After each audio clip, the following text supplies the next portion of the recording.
सामने ख़वातीन और हज़रात, welcome back to another episode of Dil Ki बात। आज हम एक बार फिर से समझने की कोशिश करेंगे कि पाकिस्तान में जो पाकिस्तान का सियासी मंजरनामा है उसमें क्या चेंजेस आ रही हैं। क्या इमरान खान और पाकिस्तान तहरीक इंसाफ एक बार फिर पाकिस्तान में हुकूमत बना सकेगी या नहीं। तकरीबन आज से 3 महीना पहले फरवरी में मैंने पाकिस्तान के इलेक्शन से बिल्कुल पहले एक वीडियो बनाई थी, बल्कि इनफैक्ट वीडियो सीरीज बनाई थी। यहाँ पर कहीं पर वो अपीयर भी हो रही होगी, आप चेकआउट कर सकते हैं, जहाँ पर मैंने कुछ प्रेडिक्शंस की थी based on certain data variables. जिसे मैंने प्रेडिक्ट किया था कि पाकिस्तान तहरीक इंसाफ को सबसे ज़्यादा वोट पड़ेंगे लेकिन वो हुकूमत नहीं बना सकेगी। एक PDM 2.0 टाइप की हुकूमत बनेगी। PTI एक लॉन्ग लीगल बैटल की तरफ जाएगी जहाँ पर जो उनका मैंडेट है, जो उनसे चुराया गया है, वो आहिस्ता आहिस्ता वापस लेगी और प्रेशर बढ़ाती रहेगी जो आने वाली हुकूमत है उसके ऊपर। और साथ ही मैंने आपको बताया था कि जो इकोनॉमिक हालात हैं पाकिस्तान के, उसकी वजह से आप देखेंगे कि अनरेस्ट और सिक्योरिटी सिचुएशंस बढ़ेंगे। जो जियोपॉलिटिकल एनवायरनमेंट है उसकी वजह से जो हम फॉरेन इन्वेस्टमेंट्स एक्सपेक्ट कर रहे हैं वो अनफॉर्चुनेटली नहीं आ सकेंगी। और उसकी वजह से ओवरऑल जो नई इनकमिंग हुकूमत है उनके लिए हुकूमत चलाना for a very long time बहुत डिफिकल्ट होगा। मैंने उसमें ये भी बताया था कि मैं पॉलिटिक्स को बहुत एक्टिवली फॉलो नहीं करता, मतलब मैं डे टू डे जो पॉलिटिकल खबरें होती हैं कि अब इसने ये कह दिया और अब ये हो गया और बस अब हवा का रुख बदल रहा है, उस तरह की चीज़ों को मैं जनरली नहीं फॉलो करता। मैं मैक्रो एक एनालिसिस बनाता हूँ और फिर 3-4 महीने के लिए खामोश हो जाता हूँ और मोटी मोटी न्यूज़ आइटम्स देखकर अपने एनालिसिस को रियलाइन करता हूँ। अब अगर मैं पिछले 3 महीने को देखूँ तो जो मैंने प्रेडिक्ट किया था वो मोर और लेस वैसा ही हुआ है, and that is very good for me because that basically means कि जो मेरा ओवरऑल वाइडर एनालिसिस है, क्योंकि वो तो मैंने इलेक्शंस के अराउंड आपको एक सर्टन थॉट्स बताई थी और सर्टन प्रेडिक्शंस दी थी, लेकिन वही एनालिसिस अगले 2 से 3 साल के ऊपर एक्सट्रापोलेट होता है। और अगर पहले 3 महीने जो हैं वो पैन आउट उसी तरीके से हुए हैं तो then we can say with a higher probability and a higher confidence कि आने वाले 3 साल में भी पोटेंशियली सिचुएशन वैसे ही पैन आउट करेगी जो कि मुझे होती हुई नज़र आ रही है। अब आप में से बहुत सारे लोगों ने शायद क्लिक किया होगा कि यार जो आपका टाइटल है उसका जवाब आपको फ़ौरन से मिल जाएगा और कोई ऐसी मैं न्यूज़ ब्रेक करूंगा जिसकी वजह से आपको फाइनली जो है ना या खुशी होगी या गुस्सा आएगा, डिपेंडिंग ऑन कि आप किस पॉलिटिकल पार्टी को सपोर्ट करते हैं। लेकिन अनफॉर्चुनेटली उस तरह कुछ भी नहीं हो रहा है इस वीडियो के ऊपर, क्योंकि मेरे पास कोई चुड़िया नहीं है, कोई मेरे पास इनसाइडर न्यूज़ नहीं है। ये एक वाइडर एनालिसिस है ऑन सर्टन डेटा वेरिएबल्स जो कि मैं एक्सप्लेन करूंगा इस वीडियो के अंदर, और थोड़ा सा एक्सप्लेन करूंगा कि क्यों मुझे लगता है कि ओवरऑल पाकिस्तान में एक सर्टन चेंज इनएविटेबल है। और क्योंकि पाकिस्तान में लोग बड़े डिप्रेस्ड हैं और बड़े डिस्पोंडेंट हैं, तो क्या वजह है कि मैं पाकिस्तान में medium to long term horizon में बहुत ज़्यादा ऑप्टिमिस्टिक हूँ, इवन दो शॉर्ट टर्म के ऊपर मैं थोड़ा सा पेसिमिस्टिक हूँ, लेकिन ओवरऑल जो मेरी वाइब्स हैं वो बहुत बेहतर हैं compare to let's say a year ago. अगर आपने पाकिस्तान के आज के डायनामिक समझने हैं ना कि एग्जैक्टली क्या हो रहा है, ये जो पोलिटिकल नाइटमेयर चल रहा है, जो एक अजीब लॉलेसनेस की सिचुएशन फील हो रही है, नज़र आ रही है, तो आपको तकरीबन 77 साल पहले जाना पड़ेगा 1940s के अंदर, जब पाकिस्तान आज़ाद नहीं हुआ था, और समझना पड़ेगा कि उस वक्त एग्जैक्टली क्या निज़ाम था जो कि हमारे जो कलेक्टिव मेमोरी है, जो हमने हिस्ट्री में पढ़ा है कि क्या निज़ाम था जो कि इवेंचुअली निज़ाम चेंज हुआ। 1940s में हम सबको पता है कि पाकिस्तान और ओवरऑल जो इंडियन सब कॉन्टिनेंट था वो ब्रिटिश राज के अंडर था। ब्रिटिश बड़े थोड़े से थे एक्चुअली, हमें लगता है कि वो बहुत सारे थे, वो अपनी पूरी फौज लेकर आए हुए थे, but compare to the population and the area वो बड़े थोड़े से लोग थे जो कि एक रूलिंग क्लास थी, और वो इंडियन सब कॉन्टिनेंट को रूल कर रहे थे बाय प्रॉक्सीज। बेसिकली उन्होंने कुछ लोकल इंडियन सरदार, जागीरदार, नवाब ऐसे रखे हुए थे जो कि बेसिकली मासेस को रूल करते थे। जो ब्रिटिश थे वो बेसिकली निज़ाम बनाते थे, वो बताते थे कि यार निज़ाम होगा क्या, लॉज क्या होंगे, स्ट्रक्चर क्या होगा, ऑर्डर का तरीका क्या होगा। जो सोशल और पॉलिटिकल फ्रेमवर्क है वो ब्रिटिश बनाते थे, और उसकी जो एग्जीक्यूशन थी वो लोकल देसी लोग करते थे, चाहे वो मॉडर्न डे पाकिस्तानी हो या मॉडर्न डे इंडियंस हो। इसमें आपने सुना होगा बहुत सारी प्रिंसली स्टेट्स भी थी इंडियन सब कॉन्टिनेंट में, बहुत सारे इलाकों में नवाब थे, जागीरदार थे, और ये जो निज़ाम था वो बाय एंड लार्ज पिछले 100 साल से सक्सेसफुली चल रहा था। लेकिन जो आखिरी 10 साल थे ब्रिटिश के, उसमें चीज़ें काफ़ी हद तक चेंज होना शुरू हुई। पहले तो वर्ल्ड वॉर 1 और वर्ल्ड वॉर 2 की वजह से जो ओवरऑल ब्रिटिश एम्पायर था उसके ऊपर बहुत ज़्यादा कर्जा चढ़ चुका था, उनका बहुत खर्चा हो चुका था, और किसी भी जब आपने एरिया को, लैंड को गवर्न करना है तो वो आपके बिजनेस की तरह है, आप उसके ऊपर कुछ पैसा लगाते हैं और फिर आपको उससे कुछ रिटर्न मिलता है। तो जब ऑलरेडी इकोनॉमिक हालात बहुत ख़राब हो चुके थे, कर्जा बहुत ज़्यादा बढ़ा हुआ था, तो ब्रिटिश बहुत सीरियसली देखना शुरू हो गए थे कि यार हम कहाँ पे अपनी कॉस्ट्स कम कर सकते हैं। और जो इंडिया के अंदर कॉस्ट ऑफ मैनेजिंग थी वो बहुत ज़्यादा थी, और जो उससे वो रिटर्न ले रहे थे वो उनको इनफ मिल नहीं रहा था। एंड सो जो ब्रिटिश एम्पायर था वो बहुत सीरियसली डेंट होना शुरू हो गया हुआ था, और वो बहुत सीरियसली सोचना शुरू हो गया था कि यार अगर ज़्यादा खापे ना तो इंडिया और इस तरह की और कॉलोनीज़ को कटाओ, फारिग करो, आगे जाओ, because it did not make a lot of economic sense for them. और अगर हम इकोनॉमिक सेंस की बात करते हैं तो हमें ओवरऑल समझना पड़ेगा जो इकोनॉमिक रियलिटी थी पूरी दुनिया की, पर्टिकुलरली जो इंडियन सब कॉन्टिनेंट था। देखें, जब औरंगजेब का टाइम था ना, तो जो इंडियन सब कॉन्टिनेंट था that was 25% of the global GDP, यानी कि 1/4 of the entire world GDP was being produced in the Indian सब कॉन्टिनेंट। इसका अगर मैं आपको कॉन्टेक्स्ट दे सकूं तो आज की दुनिया में, आज के टाइम में जो दुनिया की सबसे बड़ी और मोस्ट पावरफुल इकोनॉमी है वो अमेरिका की है, जहाँ पर एवरीबडी वांट्स कि किसी तरह मैं अपना माल अमेरिका में बेच दूं। और अमेरिका इस वक्त 25% of the global GDP produce करता है। तो आप इमेजिन करें कि उस टाइम के ऊपर, औरंगजेब के टाइम पे, इंडिया कितनी बड़ी गोल्डन स्पैरो थी, एंड वाई एवरीवन, कभी पोर्चुगीज, कभी फ्रेंच, कभी ब्रिटिश जो हैं, they wanted to come to India, they wanted to set up base here, they wanted to trade with India.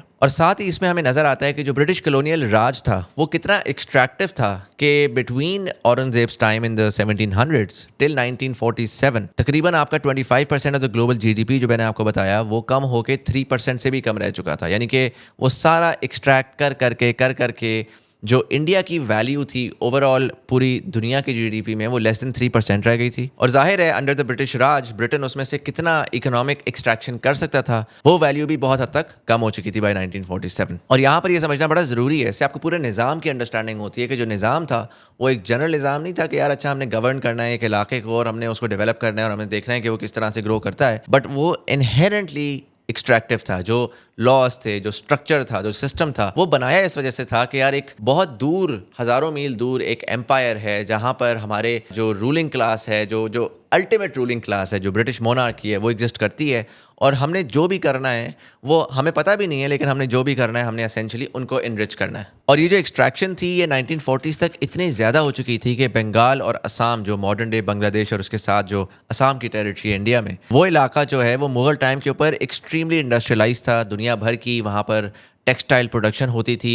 It was a manufacturing and an industrial hub, और वो California की तरह consider होता था उस ज़माने में, जो कि सुपर स्टेट थी मुगल एम्पायर की, एक्सट्रीमली रिच, एक्सट्रीमली पावरफुल। लेकिन बाय 1940s उसके हालात इतने ख़राब हो चुके थे कि इन 1942 वहाँ पर एक कहत पड़ा और तकरीबन 3 साल में वहाँ की जो 5% पॉपुलेशन थी वो भूख और बीमारियों की वजह से मर गई। अब जाहिर है ये जो ग्रोइंग इनइक्वालिटी थी, जो ग्रोइंग इनजस्टिस होता जा रहा था, उसकी वजह से लोगों के अंदर एक बहुत ज़्यादा रिजेंटमेंट बढ़ना शुरू हो गई थी और एक certain demand for change increasingly आती जा रही थी। और उसकी वजह से जाहिर है कि देखें, जब भी आपकी पॉपुलेशन जो है ना वो अग्रेसिव होना शुरू हो जाए और वो फ्रस्ट्रेट होना शुरू हो जाए और इनइक्वालिटी बढ़ना शुरू हो जाए और जो स्टेट के साथ सोशल कॉन्ट्रैक्ट है वो आपका ब्रेक होना शुरू हो जाए, तो जो कॉस्ट ऑफ गवर्नेंस है गवर्निंग या रूलिंग क्लास के लिए, वो फिर बढ़ती जाती है आहिस्ता आहिस्ता। अच्छा, जब हम अपनी हिस्ट्री पढ़ते हैं ना तो उसमें हम काफ़ी सारे डिफरेंट इंडिविजुअल्स को, चाहे वो जिन्ना हों, गांधी हों, नेहरू हों, उनको हम आइडेंटिफाई करते हैं as people who led the independence movement, जिनकी वजह से हमें इंडिपेंडेंस मिली। एंड मैं बिल्कुल डिनाई नहीं कर रहा उनकी एफर्ट्स को, मैं बिल्कुल ये नहीं कह रहा कि ये लोग एब्सोल्युटली गेम चेंजर्स नहीं थे या ये फाउंडिंग फादर्स नहीं थे पाकिस्तान, इंडिया, बांग्लादेश के बेसिकली। लेकिन मैं आर्ग्यू ये कर रहा हूँ कि वेदर दीज पीपल एग्जिस्टेड और डिड नॉट एग्जिस्ट, ओवरऑल एक wider geopolitical and regional dynamic ऐसी हो चुकी हुई थी, particularly with the growing inequality, particularly with जो एक एग्रेशन पब्लिक में अब पाया जा रहा था कि जो इंडिपेंडेंस है और जो चेंज ऑफ स्टेटस को है वो इनएविटेबिलिटी थी, वो होना ही होना था। शायद उसके टाइमलाइन में आप 2-4 साल आगे, 2-4 साल पीछे कर लेते, लेकिन हमने सिर्फ देखा कि इंडिया में नहीं बल्कि पूरी दुनिया में ओवरऑल जो ब्रिटिश एम्पायर था वो एक रिट्रीट की तरफ गया। तो बड़ा ज़रूरी है कि जब हम उस पार्ट ऑफ हिस्ट्री को भी देखें तो हमें पता हो कि जो मेजर इवेंट्स इस रीजन में हो रहे थे, उन इवेंट्स की वजह से जो चेंज था वो एक नेचुरल आउटकम बनकर कैसे निकला। अच्छा, फिर जब 1947 में पाकिस्तान इवेंचुअली इंडिपेंडेंट होकर निकला तो टेक्निकली तो हम हो गए थे इंडिपेंडेंट, लेकिन बाय एंड लार्ज हमारे पास कोई इंडिपेंडेंस थी नहीं। अगर हम ओवरऑल पॉपुलेशन को मद्देनजर रख के सोचें तो पॉपुलेशन के लिए independence would have meant a certain form of freedom, a certain form of sovereignty. But actual में अगर हम निज़ाम की बात करें तो पाकिस्तान में हुआ ये था कि एक रूलिंग क्लास ने एक दूसरी रूलिंग क्लास को पावर ट्रांसफ़र की थी। मैंने आपको स्टार्ट में बताया था कि इस रीजन के अंदर बेसिकली आपके पास एक ब्रिटिश रूलिंग क्लास थी, एक देसी रूलिंग क्लास थी और एक जनरल वर्किंग क्लास थी। तो जब ब्रिटिश छोड़ के गए हैं उन्होंने अपनी पावर जो है वो बेसिकली पाकिस्तानी या जो देसी रूलिंग क्लास थी उनको हैंड ओवर की, और जो देसी रूलिंग क्लास थी उन्होंने जो निज़ाम, जो लॉज, जो स्ट्रक्चर हैं वो वही ब्रिटिश एरा के कंटिन्यू करना शुरू कर दिए। अगेन जो कि मैंने आपको पहले बताया कि लार्जली एक्सट्रैक्टिव इन नेचर थे, मतलब वो बने ही इस वजह से थे, उसमें कोई गलत बात नहीं थी। जाहिर है जो ब्रिटिश रूलिंग क्लास थी उन्होंने अपने हिसाब से, अपने पर्पस के लिए, अपने इंटरेस्ट्स के लिए उन्होंने एक निज़ाम तश्कील दिया था जो कि एक्सट्रैक्टिव था, जिसने ब्रिटेन को उठाना था और ब्रिटेन को इनरिच करना था। जब हमारी रूलिंग क्लास आई तो उनको उस चीज़ की इतनी अंडरस्टैंडिंग नहीं थी, और जिसकी वजह से जब उन्होंने उन लॉज को, उस निज़ाम को कंटिन्यू किया तो उनको तो यही लगा कि यार ये तो ब्रिटिश तो बड़े सिविलाइज लोग थे, वो तो बड़े अच्छे लोग थे, तो अगर वो एक निज़ाम लेकर आए थे तो वही बेस्ट निज़ाम होगा। लेकिन what they didn't realise was कि अगेन अगर मैं नेचुरली देखूं कि कोई भी निज़ाम जब आता है ना, तो उसको जब आप सिमुलेशन में डालें तो उसका एक सर्टेन आउटकम होगा, और वो आउटकम जो है वो आप उसको जैसे भी प्ले कर लें, अगर वो निज़ाम बना ही उस आउटकम के लिए है तो वही आउटकम प्ले आउट होगा। तो हमारी रूलिंग क्लास ने भी उसी निज़ाम को आगे चलाया, और जो पोटेंशियली हम एक फ्रीडम या एक पोटेंशियल सॉवरेनिटी पूरी स्टेट की हम रख सकते थे, बना सकते थे, वो हमने नहीं बनाई। अगेन ये पाकिस्तान के लिए यूनिक नहीं था, ये जितनी भी कॉलोनाइज्ड स्टेट्स रही हैं जो कि इंडिपेंडेंट हुई in the mid 1900s across the board, Asia के अंदर, अफ्रीका के अंदर और बहुत सारे इलाकों में, वहाँ पर हमने सिमिलर ट्रेंड्स देखे, जिसमें जो लोकल रूलिंग क्लास थी उसने एक पोस्ट ब्रिटिश एम्पायर वही निज़ाम चलाया, और उस निज़ाम ने अपने आप को प्ले आउट किया, जैसे मैं आगे आपको बताता हूँ। अच्छा, मीनवाइल जहाँ पर ब्रिटेन जो था वो एक सुपर पावर था, वो सुपर पावर स्टेटस जो है वो अपना रैपिडली लूज कर रहा था, जैसे मैंने आपको बताया वर्ल्ड वॉर्स की वजह से, डेट की वजह से, जो ओवरऑल पावर थी ब्रिटेन की वो एग्रेसिवली लूज हो रही थी। And a lot of the financial and business elite जो ब्रिटेन में या ओवरऑल यूरोप में होती थी, वो 1940s में वर्ल्ड वॉर के टाइम के ऊपर रिलोकेट होना शुरू हो गई थी अमेरिका। और हमने देखा कि post world war 2 America sort of emerged as a global leader. वो जो है यूएन में भी आके बैठ गया, उसने डिफाइन करना शुरू कर दिया कि इंटरनेशनल ऑर्डर कैसा होगा, निज़ाम कैसा होगा। और अगेन इसमें ये नहीं था कि it was Britain versus the US, a lot of the important nodes, a lot of the important players जो कि ब्रिटेन को उसकी पावर देते थे वो रिलोकेट हो चुके थे अमेरिका में, और अब वो अमेरिका को एज अ बेस यूज करना शुरू हो गए थे। And then in a couple of decades America officially emerged as the primary super power of the world. और जहां पर ये चेंजेस ऑलरेडी हो रही थी, तो पाकिस्तान जब इंडिपेंडेंट हुआ है तो हमारी रूलिंग क्लास ने बेसिकली, क्योंकि इससे पहले एसेंचुअली हम एक वसाल स्टेट थे, जो ब्रिटिश इंडिया था वो एक वसाल स्टेट था for the United Kingdom, British Empire. जब 1947 में हम आज़ाद हो गए, जाहिर है एक हम टूटी फूटी सी स्टेट थे, हमारे पास इंफ्रास्ट्रक्चर नहीं था, हमारे पास कोई प्रॉपर आर्मी नहीं थी, हमारे पास कोई निज़ाम उस तरह का था नहीं। इंडिया के पास तो फिर भी था, वो तो एक हिस्टोरिक पावर थी। हमने तो एक रैंडम इलाका कार्व आउट किया जो कि हिस्टोरिकली कभी एग्जिस्ट ही नहीं करता था। तो हमें पूरा निज़ाम बनाना था, और हमें बहुत क्विकली कहीं ना कहीं पेट्रनेज ढूंढनी थी अपनी स्ट्रेंथ के लिए, अपनी एग्जिस्टेंस के लिए, क्योंकि हमें बहुत खतरा था, एक इनसिक्योरिटी थी कि अगर हम नहीं अपने आप को सस्टेन कर सकेंगे तो हम केओस में जाएंगे और हमें वापस आना पड़ेगा ओवरऑल ग्रेटर इंडिया जो एग्जिस्ट करता था इससे पहले। तो इसकी वजह से हमने ब्रिटेन को छोड़कर हम इवेंचुअली अमेरिका की तरफ चले गए, और हम एसेंचुअली एक अमेरिका की वसाल स्टेट बन गए। अगेन वसाल स्टेट बनने में कोई प्रॉब्लम नहीं है, बहुत सारी दुनिया भर में होती हैं प्रॉब्लम। आप इसमें जाहिर है बड़े सारे लोग कहेंगे क्या मतलब प्रॉब्लम नहीं है, होती है प्रॉब्लम, बट मैं रियलिस्टिकली कह रहा हूँ कि दुनिया में बहुत सारी छोटी स्टेट्स होती हैं जो कि नहीं अपने आप को सस्टेन कर सकती हैं, और वो कहीं ना कहीं किसी सुपर पावर के साथ अलाइन हो जाती हैं, और उसके थ्रू वो कुछ ना कुछ जो है ना बेनिफिट्स लेती हैं, और वो कुछ ना कुछ अपनी सुपर पावर का जो ग्रैंड विजन है उसको एग्जीक्यूट करने में मदद देती हैं। बहुत सारी ऐसी मॉडर्न डे में स्टेट्स हैं, जैसे जापान है, साउथ कोरिया है, वेस्टर्न यूरोप में बहुत सारी कंट्रीज़ हैं जो कि टेक्निकली तो बड़ी पावरफुल कंट्रीज़ हैं, जो कि बड़ी एडवांस्ड कंट्रीज़ हैं, लेकिन अगर आप मॉडर्न डे में देखें तो they are largely vassal states of the US, जिसमें यूएस सुपर पावर की बैक के ऊपर ये स्टेट्स ऑपरेट कर रही हैं, परफॉर्म कर रही हैं। इनके पास वो सॉवरेनिटी नहीं है कि ये एक दिन उठें और डिसाइड करें कि यार यूएस भाड़ में गया, हम उनकी बात नहीं सुनते, हम तो अपनी मर्जी चलाएंगे, क्योंकि उनका निज़ाम, उनका फाइनेंशियल निज़ाम, उनका जो ओवरऑल स्ट्रक्चर एग्जिस्ट करता है वो डायरेक्टली लिंक्ड है with the American super power, जहां पर अगर अमेरिका वीकन होता है तो ये स्टेट्स भी वीकन होती हैं। तो खैर पाकिस्तान जो है वो अमेरिका के पास गया 1948 के अंदर, और फिर हमने इवेंचुअली देखा कि कंटिन्यूअसली हम वेस्टर्न ब्लॉक का हिस्सा रहे। हम बाय एंड लार्ज बहुत सारी ऐसी जो ग्लोबल गेम्स थी जो कि अमेरिकन इंपीरियल पावर को फर्दर करने के लिए चल रही थी, हमने उनमें पार्टिसिपेट किया, चाहे वो वॉर ऑन टेरर हो, चाहे वो अफगान वॉर हो। And so this should give U a wider perspective of Pakistan का जो निज़ाम आज एग्जिस्ट करता है मैक्रो लेवल के ऊपर, वो क्या है। मतलब हम इंडिविजुअली बहुत बातें कर लें, बट मोटा मोटा जो निज़ाम है इवेंचुअली, जैसा मैंने आपको पहले बताया, उसकी एक नेचुरल प्रोग्रेशन होगी और उसके कोई नेचुरल आउटकम होगा जो कि मच ईजियर टू प्रिडिक्ट होता है, क्योंकि आप टॉप डाउन देख रहे होते हैं और आपको पता है कि अच्छा यार अगर कोर ऐसा है तो outcome eventually potentially with high confidence ऐसा ही निकलेगा। अब इस निज़ाम की वजह से पाकिस्तान में पिछले 75 सालों में हमने देखा कि जी पाकिस्तान जो है वो अनफॉर्चुनेटली एक अंडर डेवलप्ड कंट्री है। हम आज तक डिस्पाइट बहुत सारी हमने कोशिशें की, बहुत सारे हमने एक्सपेरिमेंट्स रन किए, फार्मूलाज रन किए, लेकिन फॉर सम रीज़न हम ग्रो नहीं कर पाते, फॉर सम रीज़न हम उस तरीके से अपने आप को डेवलप नहीं कर पाते जो कि हम इमेजिन करते रहते हैं। हम लेफ्ट राइट देखते रहते हैं कि यार देखो कोरिया कितना अच्छा डेवलप कर गया, यार देखो ये XYZ कंट्री कितनी अच्छी डेवलप कर गई, और हम प्रॉब्लम्स तो आइडेंटिफाई करते रहते हैं कि यार पाकिस्तान में ये मसला है, वो मसला है माइक्रो लेवल के ऊपर, लेकिन हमें ओवरऑल समझ नहीं आती, ना ही हमें सोल्यूशन मिल पाता है कि अच्छा अगर ये प्रॉब्लम है, हम वो चेपियाँ तो सोचते रहते हैं कि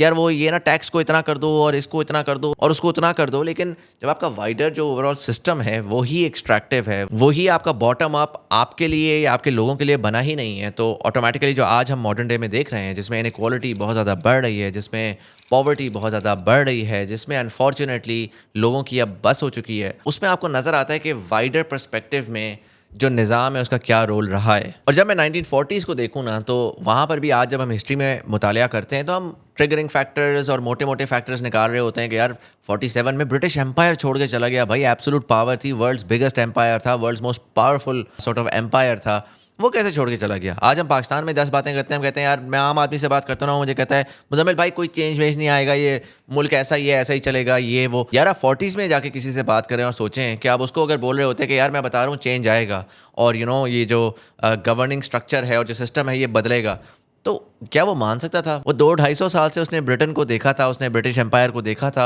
उसकी तो काफ़ी सारी जनरेशन गुजर चुकी थी जिसने ये इस निज़ाम को देखा था, तो वो तो कभी भी ना मानता। लेकिन हमने देखा चेंज आया और उसमें जाहिर है, जैसे मैंने आपको बताया, कि सर्टन वेरिएबल्स थे जिसकी वजह से वो चेंज इनएविटेबल हो चुका था। तो जब मैं आज के मॉडर्न डे पाकिस्तान को देखता हूँ, जहाँ पर आपके इनइक्वालिटी है, जहाँ पर हालात ख़राब हैं, जहाँ पर इनसिक्योरिटी है, जहाँ पर पब्लिक बाय एंड लार्ज उसकी अब बस होना शुरू हो गई है, तो मुझे बहुत सिमिलैरिटीज़ नज़र आती हैं 1940s के साथ। और उसकी वजह से मुझे ये पर्सनली लगता है कि एक वाइडर चेंज इनएविटेबल है पाकिस्तान में, जिसको आप कुछ भी कर लें, मतलब आप कोशिश पूरी कर लें कि यार मैं इसको यहाँ से या वहाँ से कोई हैक यूज़ करके मैं उसको कंट्रोल कर लूँ, लेकिन उस चेंज को आप नहीं रोक सकेंगे। हाँ, again like I said before, कि आप उन इंडिविजुअल एक्टर्स को अप एंड डाउन कर सकते हैं, कंट्रोल कर सकते हैं। हम जब हिस्ट्री पढ़ते हैं तो हम जिस तरह इंडिविजुअल एक्टर्स हैं, जिन्ना, नेहरू या गांधी या ओवरऑल अल्लामा इकबाल, XYZ, उन इंडिविजुअल एक्टर्स को हम पढ़ते हैं ज़रूर, लेकिन अगर वो इंडिविजुअल एक्टर्स ना होते तो हम आज किसी और को पढ़ रहे होते। इसी तरीके से मॉडर्न डे के अंदर जो आज पूरी कौम में देखता हूँ कि वो सियासत के अंदर इंडिविजुअल एक्टर्स के पीछे है कि यार उसने क्या बोला, उसने क्या किया, उसकी क्या अप एंड डाउन फीलिंग चल रही है, वाइब क्या चल रही है और उसकी वजह से पाकिस्तान में क्या होगा। तो मैं आर्ग्यू कर रहा हूँ कि ये इंडिविजुअल एक्टर्स सिर्फ और सिर्फ उस चेंज को एक्सेलरेट या डिसेलरेट कर रहे हैं, बट वो उसको रोक नहीं सकते। और आखिर क्या वजह है कि मुझे लगता है कि अब वो जो चेंज है वो इनएविटेबल है? Let's dive into some of those reasons. जो नंबर 1 रीज़न है मेरे हिसाब से, वो ये है कि पाकिस्तानी पॉपुलेशन जो है ना, वो अब बहुत ज़्यादा एजुकेट हो चुकी है कंपेयर टू द पास्ट। अब जाहिर है इसमें आप लोग कह रहे होंगे कि यार ये पागल हो गया बंदा, क्या बातें कर रहा है, जब आपके पास इतने सारे आउट ऑफ स्कूल चिल्ड्रन हैं, तकरीबन 33% of Pakistan kids are out of school. तो आप कहते हो कि यार पाकिस्तान की तरह एजुकेट हुआ है, अब दुनिया में देखो एजुकेशन लेवल क्या है, हमारे लोग तो दूर दूर तक एजुकेटेड नहीं है।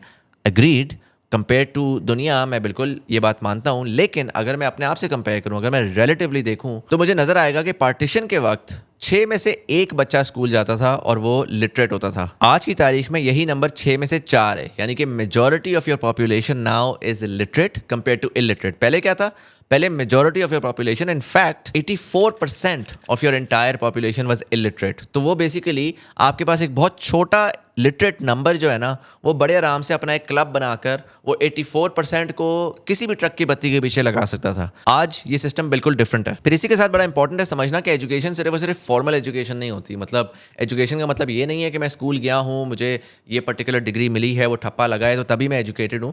एजुकेशन का मतलब ये है कि मुझे कितनी अवेयरनेस है, कितना एक्सपोजर है, कितनी अंडरस्टैंडिंग है छोटी छोटी कॉम्प्लेक्स चीज़ों की, निज़ाम की, सोसाइटी की, ओवरऑल मेरे इर्द गिर्द क्या हो रहा है, उन तमाम चीज़ों की अवेयरनेस कितनी ज़्यादा है। और ये अवेयरनेस रेडिकली इंक्रीज़ हुई जब हमने अर्ली 2000s के अंदर पहला तो प्राइवेट मीडिया को खोला, जिसकी वजह से बाय एंड लार्ज जो पब्लिक थी उसको एक्सपोजर मिलना शुरू हुआ। उसको पता लगा कि यार बियॉन्ड उनके जो 10 किलोमीटर के रेडियस, उनके गांव, उनके कस्बे, उनकी तहसील के अलावा पूरे पाकिस्तान में क्या हो रहा है। और फिर 2013 में आपने जब 3G एंड 4G दिया तो एक एज ऑफ इन्फॉर्मेशन ऐसी अनलीश हुई जिसमें ना सिर्फ पाकिस्तान में बल्कि आज का पाकिस्तानी जो है वो पूरी दुनिया को देख रहा है। और वो देख रहा है कि यार पाकिस्तान जैसा भी हो, पूरी दुनिया कितनी आगे जा चुकी है। और उसके बाद एक पूरा फ्रेमवर्क है जिसकी वजह से उसकी अंडरस्टैंडिंग, उसका वर्ल्ड व्यू अब रेडिकली डिफरेंट है compare to the same Pakistani 20 years ago. और ये जो इन्फॉर्मेशनल फ्रेमवर्क है ना, इसमें अगर आप इसको आज जितना भी रोकने की कोशिश कर लें, पहला तो ये कि ये अब डिप्लॉय हो चुका है, यानी कि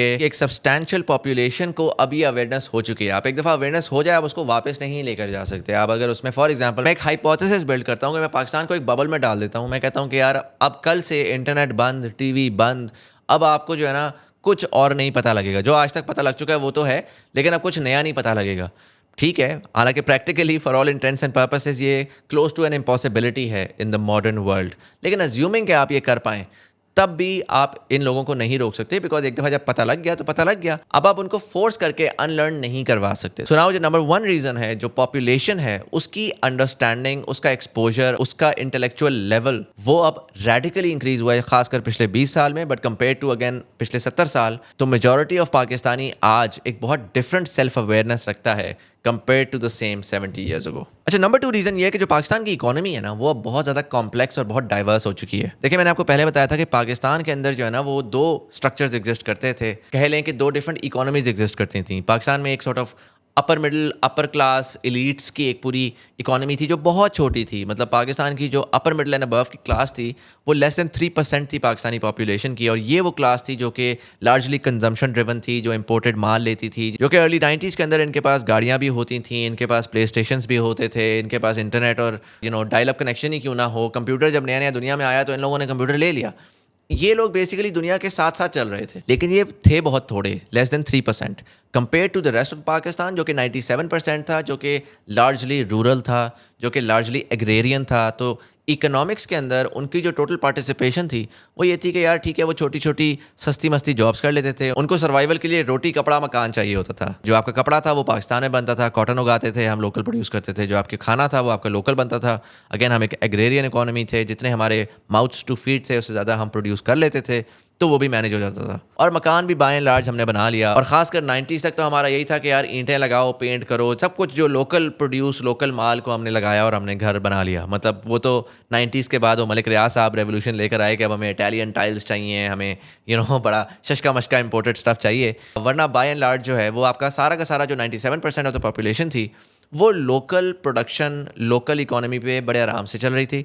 और जो 3% पॉपुलेशन थी उसकी डिमांड्स और उसकी नीड्स जो थी वो बड़ी कमाल की थी कि उनका पानी भी कभी कभार पेरिस से आता था। अब इसको जब आप टाई इन करते हैं, जो मैंने आपको पहले बताया कि एक रेंट सीकिंग इकोनॉमी, एक आपकी एक्सट्रैक्टिव इकोनॉमी, जिसमें टॉप 3% जो है वो पूरा निज़ाम उन्होंने ऐसा बनाया हुआ है कि 97% have to serve the 3% so that the 3% can drive their own economy, जिसमें उनका सिस्टम चलता रहे, उनका घर अच्छा हो, उनकी गाड़ी अच्छी हो, उनके बच्चे जो हैं वो यूनिवर्सिटियाँ जाएँ, वो बाहर से जाके पढ़ें, वो सिस्टम चलता रहे। जो इकोनॉमी और जो सिस्टम था वो लार्जली इस स्टेटस को मेंटेन करने के लिए बना हुआ था। लेकिन दुनिया भर में जब आप देखते हैं तो रेंट सीकिंग इकोनॉमीज और जो एक्सट्रैक्टिव इकोनॉमीज हैं वो ज़्यादा से चल नहीं सकती। मतलब वो सस्टेनेबल नहीं है। वो नेचुरली, अगर मैं बात करूँ ना, विदाउट ह्यूमन इंटरवेंशन, वो नेचुरली हमेशा एक पॉइंट आएगा जब वो आके इनएफिशिएंसीज की वजह से वो खुद से कोलैप्स कर जाएंगी। पाकिस्तानी स्टेट जो है वो इकोनॉमिकली बड़े करीब थी कोलैप्स के। अगर हम 50s में देखें, अगर हम 70s में देखें, अगर हम लेट 90s में देखें, हर दफ़ा जब इकोनॉमिक कोलैप्स हमारा बिल्कुल आने वाला होता था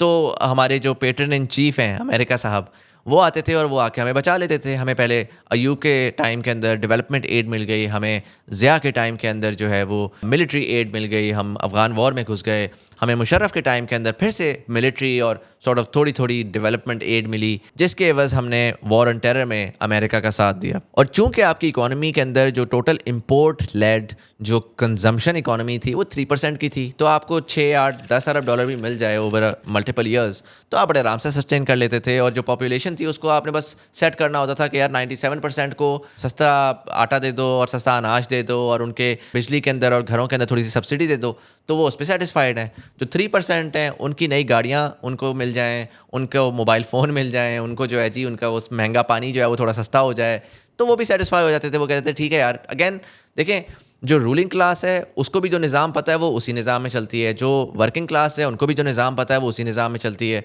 मैं बारहा बहुत ऑब्जेक्टिव होना चाहता हूँ, मैं आपके लिए भी चाहता हूँ कि आप ऑब्जेक्टिवली इस सारी चीज़ को देखें, क्योंकि जो इंसान जिस निज़ाम में बड़ा हुआ होता है उसमें उसकी गलती नहीं होती। अगर एक फॉर एग्जांपल रूलिंग क्लास का बंदा था उस टाइम के अंदर, जो कि उस टाइम में बड़ा हुआ है और उसको ये सिखाया गया है कि यार निज़ाम ऐसा होता है, दुनिया ऐसी चलती है, तो वो जेन्युइनली बिलीव करता है विद ऑल हिज हार्ट कि यही निज़ाम है और ये अच्छा निज़ाम है और इसमें सब लोग इस निज़ाम में खुश हैं। भाई मैं रेंट सीकिंग, मैंने एक इकोनॉमी बनाई हुई है, उसमें अगर अमेरिकन एड मनी आ रहा है और उसकी बेसिस के ऊपर डॉलर कंट्रोल्ड है और जो मेरे घर में वर्किंग क्लास आर के काम कर रही है वो भी सेटिस्फाई है कि यार ठीक है हमारी रोटी सस्ती है और हम बड़े खुश हैं, बस क्योंकि उनकी नीड्स एंड वांट्स इससे ज़्यादा है ही नहीं। और मैं भी खुश हूँ, मेरी गाड़ी नई खड़ी हुई है और मेरा सिस्टम चल रहा है और मेरी भी कोई ज़्यादा नीड्स एंड वांट्स नहीं है, मुझे ज़्यादा कोई ट्रैवल नहीं करना, मुझे जो बेसिक्स चाहिए वो मुझे पूरी मिली हुई हैं। तो अगेन निज़ाम चल रहा है, एवरीबडी इज़ हैप्पी, कोई इसमें ईवल नहीं है। आई वांट कि जब आप इस पूरे तबसरे को देखें तो आप इसमें मॉरल स्टैंडिंग ना लें, आप इसको ऑब्जेक्टिवली देखें और ऑब्जेक्टिवली फिर चेंजेस को समझें तो आपको बेहतर चीज़ों की समझ आएगी। अच्छा, अब आप में से बहुत सारे सवाल करेंगे कि यार अगर ये रेंट सीकिंग इकोनॉमी और एक्सट्रैक्टिव इकोनॉमी हमेशा एग्जिस्ट की है और इससे पहले भी जब भी ब्रेक आने लगा, जब भी क्रैश आने लगा तो अमेरिका ने हमें बचा लिया है, तो आज भी अमेरिका बचा लेगा, आज भी अमेरिका जो है वो इन्हीं रेंट सीकर्स को फर्दर 10 साल प्रोवाइड कर देगा, 15 साल प्रोवाइड कर देगा। आपको क्यों लगता है कि यार इस बार अब चेंज इनेविटेबल है? देखिए, मैंने आपको पहले बताया कि 97% और 3% की दो इकोनॉमीज़, एक अपर क्लास एक वर्किंग क्लास। अपर क्लास जो है वो कंज्यूमरिस्ट है, जो वर्किंग क्लास है उसको रोटी कपड़ा मकान चाहिए। पिछले 30 सालों के अंदर ये चीज़ बहुत रेडिकली चेंज हुई है। अब जो आपकी वर्किंग क्लास है उसका एक सब्सटैंशियल हिस्सा 50% आपकी एक मिडिल क्लास ऐसी इमर्ज की है जो कि अब कंज्यूमरिज्म ऑन स्टीरॉइड्स कर रही है। उनको मोटर बाइक भी चाहिए, उनको फ्रिज भी चाहिए, उनको एसी भी चाहिए, उनको टीवी भी चाहिए। और वो अब इस चीज़ को ये नहीं समझ रही कि ये लग्जरी आइटम्स हैं, ये बड़े अफसर लोगों के लिए होती हैं। वो कह रही हैं कि यार हमारा राइट है, हमें भी ये तमाम चीज़ें चाहिए हैं। और जब इस किस्म की कंज्यूमरिज्म अब पहले वांट बनी और अब नीड बनती जा रही है तो ऑटोमेटिकली डिमांड बहुत डिफरेंट हो चुकी है और डिमांड बहुत डॉलराइज हो चुकी है। तो जहाँ पर आपको $3 अरब अगर मिलता था और आपकी 3% पॉपुलेशन खुश होती थी, तो आज आपको अपनी पॉपुलेशन को खुश करने के लिए शायद 60, 70, $80 अरब चाहिए ताकि वो सेटिस्फाई हो सकें, ताकि वो जो एग्रेशन है वो कंट्रोल हो सके। और जहाँ पर पहले आप इकोनॉमी को बहुत आसानी से हैक कर लेते थे क्योंकि अगेन डिमांड इतनी नहीं थी, जहाँ पर इकोनॉमी का साइज़ इतना ज़्यादा नहीं था, कॉम्प्लेक्सिटी इतनी ज़्यादा नहीं थी, आज हालात बहुत फ़र्क हैं। आज आप पेट्रोल को कंट्रोल करते हैं तो डॉलर पे असर पड़ता है, आज आप डॉलर को कंट्रोल करते हैं तो आपकी ओवरऑल इंपोर्ट एक्सपोर्ट को असर पड़ना शुरू हो जाता है और एक आप फ़ौरन क्रैश की तरफ जाते हैं। जहाँ पर पहले हमने देखा कि डॉलर को हमने 4 साल 5 साल कंट्रोल कर लिया और कोई प्रॉब्लम नहीं हुई, आज आपने लास्ट टाइम इसहाक डार साहब ने 10 महीने कंट्रोल किया, हालत टाइट हो गई। अब इस वक्त अगर आप देखें तो आपको सर्टेन चीज़ें इस वक्त होती हुई नज़र आ रही हैं। आपको नज़र आ रहा है कि यार डॉलर को आपने कंट्रोल नहीं किया लेकिन आपने इंपोर्ट्स को कंट्रोल कर दी। आप कहीं ना कहीं एक स्टेप से दूसरे स्टेप की तरफ जंप करते हैं, दूसरे से तीसरे की तरफ जंप करते हैं।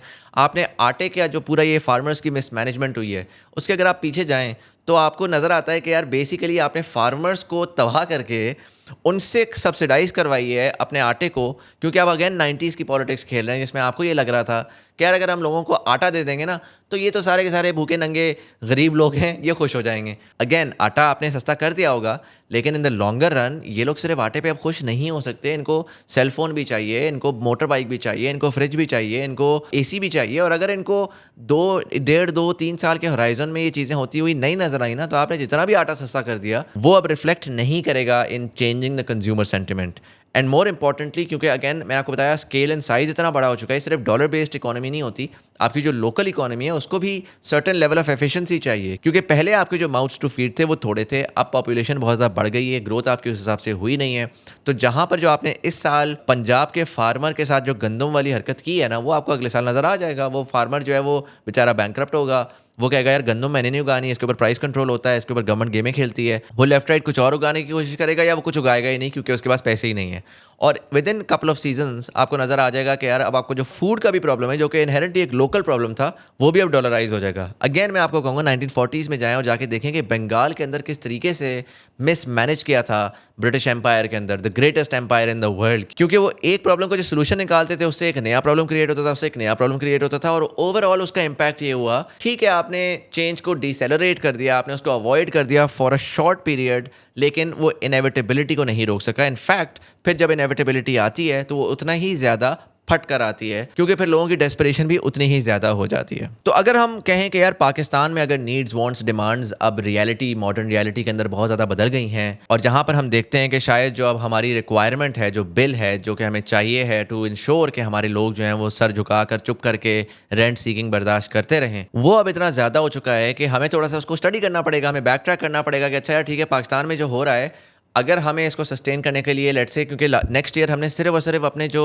इंटरेस्ट पेमेंट्स और जो डेट को रिटर्न करना है वो $40 अरब है, राइट। $40 अरब या तो हम एक्सपोर्ट्स अपनी इतनी बढ़ाएं जो रियलिस्टिकली हमें पता है हम नहीं कर सकते, या फिर हम जाके कर्जे लें, या फिर हमें कोई दोस्त यार आके हमारे अंदर इन्वेस्ट करे। तो हमें देखना है कि यार दुनिया के जो बड़े प्लेयर्स हैं जो कि पोटेंशियली इतनी अमाउंट्स लगा सकते हैं, एक या वो इतनी अमाउंट्स लगाने के लिए रेडी हैं, बी, क्या इस वक्त इन डायनामिक्स के अंदर उनके पास ये अवेलेबिलिटी ऑफ रिसोर्सेज भी है कि वो इतने अमाउंट्स पाकिस्तान में इन्वेस्ट कर सकते हैं। अगर हम अमेरिका को देखें तो हमें पहले ही नज़र आता है कि उनके अपने फाइनेंशियल हालात बड़े ख़राब हैं। इस साल उनका जो डेट की इंटरेस्ट पेमेंट है वो उनके मिलिट्री बजट से ज़्यादा जा चुकी है, और बहुत मेजर उनकी जो पॉपुलेशन है वो इस वक्त फ्रस्ट्रेशन का शिकार है, क्योंकि उनके अपने हालात जो है ना, उनकी अपनी क्वैक इकोनॉमिक्स और जो क्रोनी कैपिटलिज्म है वो बहुत ऑन स्टीरॉइड्स जा चुका है। तो वो इतने इस वक्त जो है ना दिल फेंक नहीं हुए हुए, जैसा कि वो आज से 10-15 साल पहले हुए हुए थे, जिसमें एक अमेरिकन एक्सेप्शनलिज्म था। उनको था कि यार हमारा बड़ा गुड सीन है, ओ कोई भी बंदा आया, चलो यार ये तुम्हारे मुंह के ऊपर $3 अरब, तुम्हारे मुंह के ऊपर $4 अरब।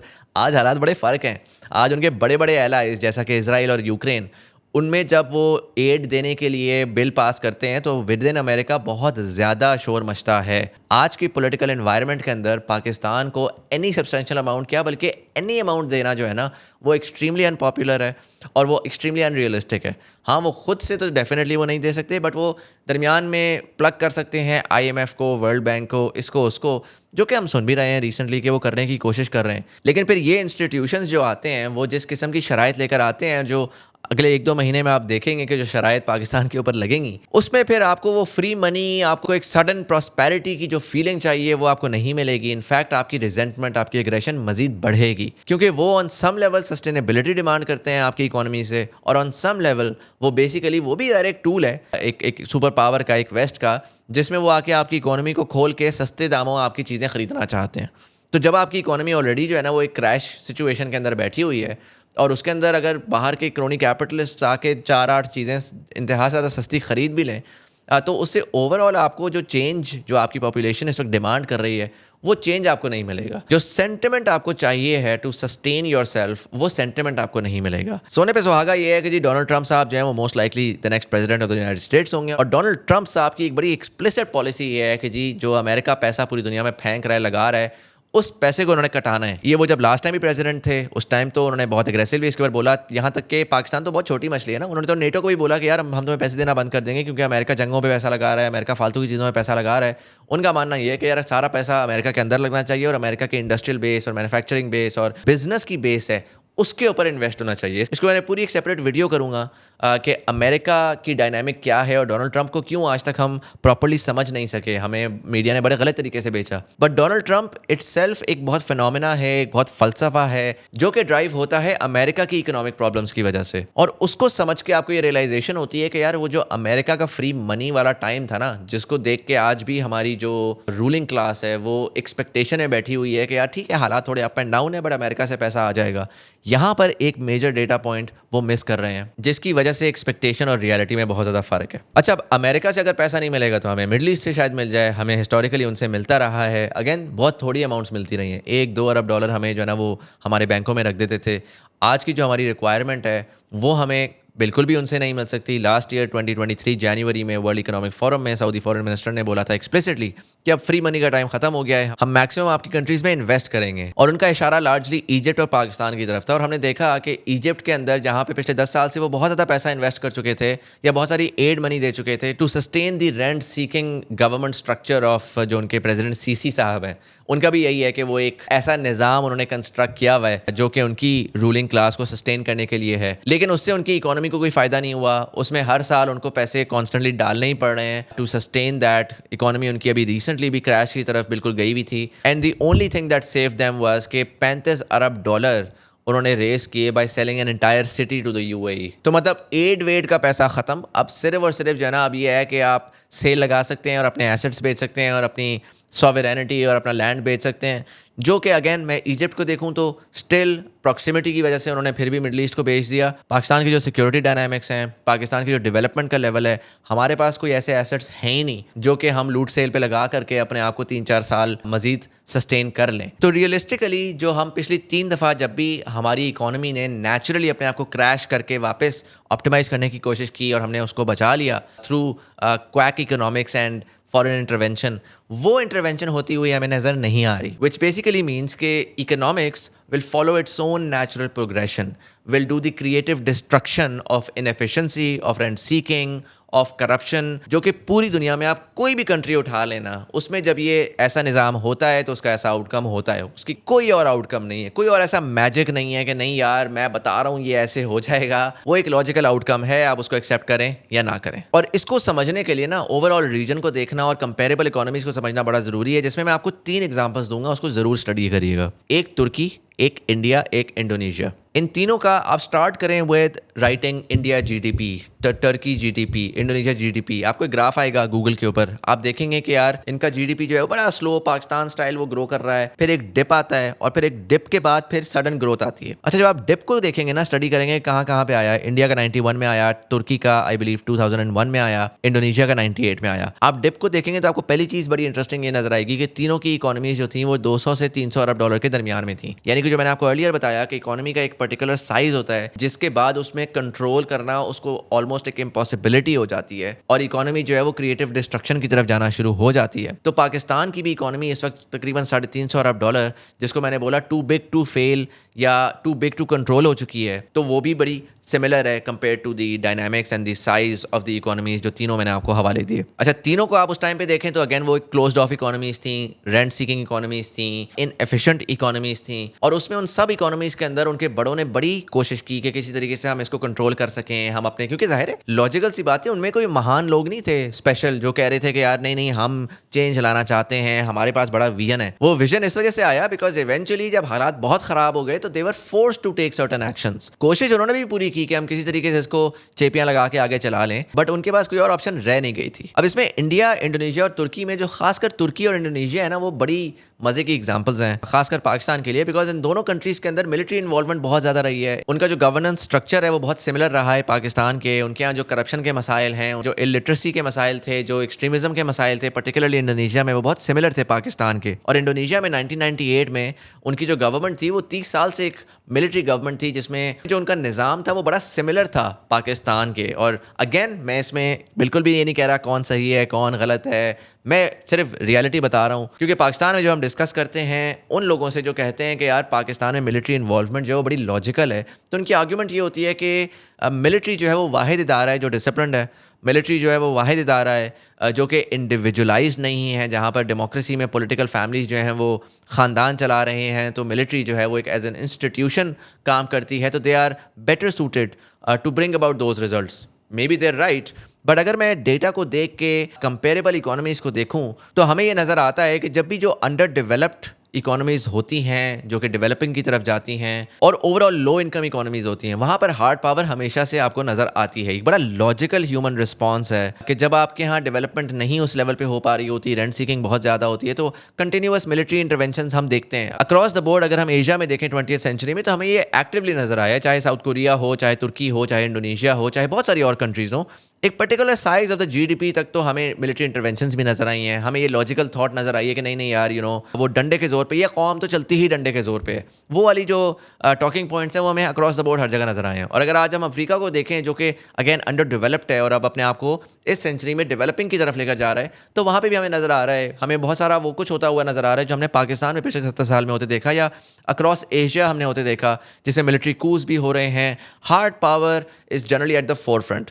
बट एक साइज ऑफ द इकोनॉमी के बाद वो हार्ड पावर जो है it has to make way for software power, for the knowledge economy, for intellect to be at the forefront of your power. Again मैं ये नहीं कह रहा कि जो हार्ड पावर वाले हैं, जो मिलिट्रीज हैं इन डिफरेंट कंट्रीज़ की, उनके पास इंटेलेक्ट नहीं था, लेकिन वो ऑप्टिमाइज नहीं होता। वो जाहिर है वो एडमिनिस्ट्रेशन और हार्ड पावर के लिए वो इंडिविजुअल्स ऑप्टिमाइज्ड होते हैं, जिसमें वो बहुत अच्छा परफॉर्म करते हैं। इन तमाम कंट्रीज़ के अंदर उनकी मिलिट्रीज जो है वो बड़ी पावरफुल होती हैं, वो वाकई बहुत अच्छी होती हैं, लेकिन आपको इतने बड़े साइज़ की इकोनॉमीज़ को मैनेज करने के लिए बहुत सारे और एक्स्ट्रा वेरिएबल्स, बहुत सारी और एक्स्ट्रा चीज़ें चाहिए होती हैं जो कि मिलिट्री के पास अनफॉर्चुनेटली हिस्टोरिकली अगर हम देखें तो वो सॉल्यूशंस नहीं रहे।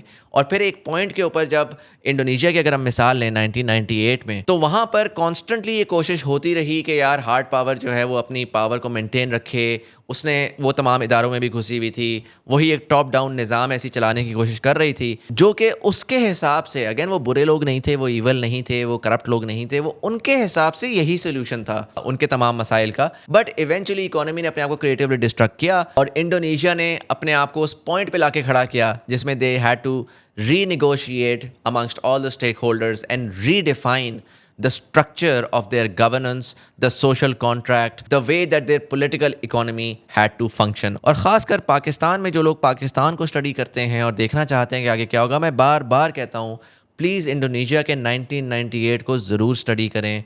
It will tell you a lot about the problems that we are facing today and the potential solution for all the stakeholders. And personally अगर मैं पाकिस्तान की बात करूं तो अगले 24 से 36 महीने में हम potentially वो इंडोनेशिया वाला मॉडल implement होते हुए देखेंगे और उसमें कोई बुरी बात नहीं होगी. उसमें all of the stakeholders will have to realize कि जो उनकी understanding है of how things work no longer stands true in the reality that Pakistan is facing now, in the requirement that modern day substantially large sized economy and population of Pakistan की जो requirements बन चुकी हैं उसमें अब उन dynamics को आपको रीडिफाइन करना पड़ेगा. जो मेरा आखिरी पॉइंट है ना, उसमें जो 2018 की नेशनल असेंबली बनी थी पाकिस्तान की, अगर आप उसको स्टडी करें तो यू विल फाइंड कि almost 70% of your entire set of MNAs जो उसमें थे वो 60 की एज से अबव थे.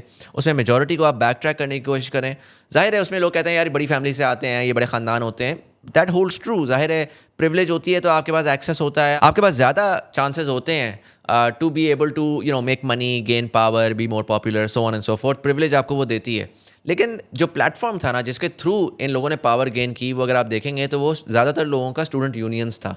और वो स्टूडेंट यूनियंस ने एक सर्टन लीडरशिप क्रिएट की और इसमें बड़े बड़े लीडरान हैं, जैसे आपके शेख रशीद साहब हैं, जैसे आपके चौधरी निसार साहब हैं, बहुत सारे ऐसे और लीडरान हैं जो कि स्टूडेंट यूनियंस की वजह से प्रोमिनेंस में आए. और स्टूडेंट यूनियंस आपकी 1985 में ख़त्म हो चुकी थी. उसके बाद से आपके यहाँ एक लीडरशिप का फुकदान था.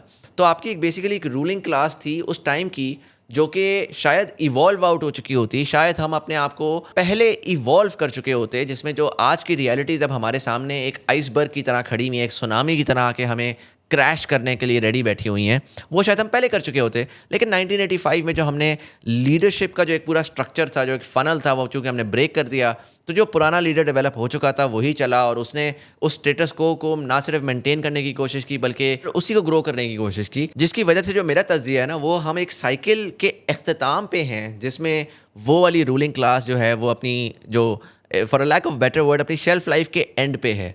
वो 60+ हैं, उनके पास ज़्यादा अब टाइम नहीं रह गया in terms of their age, in terms of their energy, in terms of their intellect, कि वो ज़्यादा अरसा इसको रूल कर सकें. विच बेसिकली मीन्स कि अब एक नई class of leadership has to rise. और वो किस स्ट्रक्चर के थ्रू करेगी, किस निज़ाम के थ्रू करेगी, क्योंकि जो हिस्टोरिकल निज़ाम था जिसमें जो आपकी लीडरशिप की ग्रोथ थी वो स्टूडेंट यूनियन से आ रही थी. अब चूंकि वो वहाँ से नहीं आ रही, वो आपकी राइज करेगी from the new middle class that has emerged. उसमें आप जितना भी कोशिश कर लें रोकने की, वो आज तो आप कोशिश कर रहे हैं, वो इस वजह से क्योंकि आपके पास एक old class of leadership exist करती है. But this as soon as this is gonna die out, आपको नया लीडर चाहिए है जो कि इसको रिप्लेस करेगा, उस वैक्यूम को फिल करेगा. और उस लीडर को बनाने के लिए आपके पास कोई ऑल्टरनेटिव मैकेनिज्म नहीं एग्जिस्ट करता जिसके अंदर आप फर्दर अपने रूलिंग क्लास के ही लीडरान को ले आएँ. जो बड़ी कोशिश हुई कि अपने बच्चों को इंटीग्रेट किया जाए, उनको बनाया जाए, लेकिन ऑब्वियसली उनकी वो ग्रूमिंग ही नहीं हुई भी, उनकी वो अपब्रिंगिंग ही नहीं हुई भी जिसमें वो ब्रेन वॉश कर सकें आपकी मैसेस को, राइट. सो अगर आपने मैसेस को जिसे कहते हैं ना कि ज़ॉम्बिफाई करना है, आपने पाइट पाइपर की तरह उनको अपने उसमें घुमाना है कि यार हम यूं कर देंगे तो उसमें आपका ये फ़ायदा होगा, वो चीज़ अब आपको एग्जिस्टिंग रूलिंग क्लास की नेक्स्ट जनरेशन से नहीं मिलेगी. उसमें आपको मिडिल क्लास की लीडरशिप इमर्ज होती हुई नज़र आएगी और they will be the champions of change with in Pakistan. अब इन सारे वेरिएबल्स को मद्देनजर रखते हुए पर्सनली मुझे क्या लगता है अगले 12 से 24 महीने होगा, वो मैं आपको बता देता हूँ. अगेन ये जनरल सेट ऑफ प्रेडिक्शंस हैं, मुझे लगता है इसमें हाई कॉन्फिडेंस है. आप इस आके डिसएग्री कर सकते हैं. अगर आप डिसएग्री करेंगे तो मुझे वेरिएबल्स अपने बताएं कि यार आप क्या देख रहे हैं और उसकी वजह से आपको क्या होता हुआ नज़र आ रहा है. इसके ऊपर इमोशनल होने की ज़रूरत नहीं है. ये एक जनरल सेट ऑफ प्रेडिक्शंस है जो कि मैं इंटरनेट के ऊपर आर्काइव के लिए डाल रहा हूँ. Will see as time goes on कि ये सही होते हैं या गलत होते हैं. मतलब मैं किसी को सपोर्ट नहीं कर रहा. अगेन बार बार मैं ये बात कर रहा हूँ क्योंकि लोगों को ये लगता है कि यार अगर आप एक बात बता रहे हैं, आप एक प्रेडिक्शन दे रहे हैं तो आप किसी सपोर्ट की बेसिस के ऊपर कर रहे हैं. सपोर्ट की बेसिस के ऊपर जब भी आप प्रेडिक्शन देंगे तो आपके अंदर एक इनहेरेंट बायस होगा, आपके अंदर एक इनहेरेंट वांट होगी. तो मेरी इसमें कोई वांट नहीं है. मैं नहीं कह रहा कि जो होगा या जो चेंज हम एक्सपेक्ट कर रहे हैं वो अच्छा होगा या बुरा होगा, वो गुड होगा या ईवल होगा, मैं उस फाइट में नहीं पड़ रहा। मैं बस ये कह रहा हूँ कि ये एक चेंज इनेविटेबल है। उससे हम उसकी अच्छाई या बुराई निकाल सकते हैं या नहीं निकाल सकते, वो सारा का सारा हम पे है, हमारी अंडरस्टैंडिंग पे। पर खैर मुझे लगता है कि ट्रंप साहब जो है वो प्रेसिडेंट बनेंगे, वो अमेरिका की अपनी डायनामिक को बहुत एग्रेसिवली चेंज करेंगे। खासकर जो अमेरिका का जियोपॉलिटिकल रोल हिस्टोरिकली रहा है, और ख़ासकर ट्रंप के जाने के बाद जो बाइडन ने जिस तरीके से एक पॉलिटिकल गेम खेलना शुरू की है, वो उसको काफ़ी हद तक रिवर्स करने की कोशिश करेंगे। वो जंगों के ऊपर पैसा लगाने के बजाय वो सोल्यूशंस की तरफ जाएंगे। जो भी वो सोल्यूशन हो, वो किसी तरीके से उसको रिजॉल्व करने की कोशिश करेंगे, चाहे वो रशिया यूक्रेन हो, चाहे वो इसराइल फ़लस्तीन हो। मीनवाइल वो डबल डाउन करेंगे ऑन चाइना की इकोनॉमी को थ्रॉटल करने की कोशिश करेंगे, जहां पर एक पोटेंशियल अपॉर्चुनिटी पाकिस्तान के लिए राइज करेगी विज़-अ-वी चाइना। पाकिस्तान में मैं देख रहा हूं कि जो आपकी इन्वेस्टमेंट्स, जो हम कह रहे हैं कि यार हमारा इदारा है जो कि पाकिस्तान में मैजिक इन्वेस्टमेंट्स लेकर आएगा, जो कि आई एम श्योर कि वो बेचारे अच्छे लोग हैं, अच्छी नीयत से वो इन्वेस्टमेंट्स ढूंढने की कोशिश कर रहे हैं। वहाँ पे मुझे पर्सनली लगता है कि एड या लोन या इन्वेस्टमेंट्स उस वॉल्यूम की नहीं आएंगी। दरमियान में सुनने को मिलेगा, अच्छा यार IMF प्रोग्राम हो गया है, अच्छा यार वर्ल्ड बैंक ने अब इतने पैसे दे दिए और इसने उतने पैसे दे दिए, लेकिन जो अगेन हमें वॉल्यूम चाहिए वो हमें वॉल्यूम नहीं मिलेगी। जो हमारी रूलिंग क्लास है उसके लिए आहिस्ता आहिस्ता क्लियर होता जाएगा कि यार कि मामला अब हमारे हाथ से निकल रहा है और हमारे पास जो सोल्यूशंस हैं, अभी तो वो उन्होंने कुछ सेट ऑफ सोल्यूशंस रखे हुए हैं कि ये हुआ तो ये कर लेंगे, ये हुआ तो ये कर लेंगे, लेकिन वो आहिस्ता आहिस्ता सब चीज़ें ट्राई करने के बाद उनको ये आया होना शुरू हो जाएगा कि यार अब ये निज़ाम नहीं चल रहा। और ना सिर्फ उनको मैजिकली आया होगा, बल्कि स्ट्रीट के ऊपर हम प्रोटेस्ट्स देखेंगे, लीडरलेस प्रोटेस्ट्स देखेंगे। हालात जो हैं वो आहिस्ता आहिस्ता ख़राब होते हुए आपको नज़र आएंगे। ऑलरेडी मैं देख रहा हूँ शायद लोग उसको इतना सीरियसली नहीं ले रहे, मुझे वो होता हुआ नज़र आ रहा है। कश्मीर की जो प्रोटेस्ट्स थी वो एक टेल साइन था। गवादर कराची में जो हक दो गवादर और हक दो कराची की जो प्रोटेस्ट चल रही हैं वो सिम्टम्स हैं। बलूचिस्तान में एक सर्टन अनरेस्ट होता हुआ नज़र आ रहा है, वो सिम्टम्स हैं। टेरर अटैक्स बढ़ना शुरू हो गए हैं, वो सिम्टम्स हैं। फार्मर्स की प्रोटेस्ट्स, वो सिम्टम्स हैं। जो ओवरऑल पेशावर में हमने देखा पिछले दिनों कि जी वो पेस्को में घुस गए और उन्होंने बिजली के यूनिट्स की बात की, वो सिम्टम्स हैं।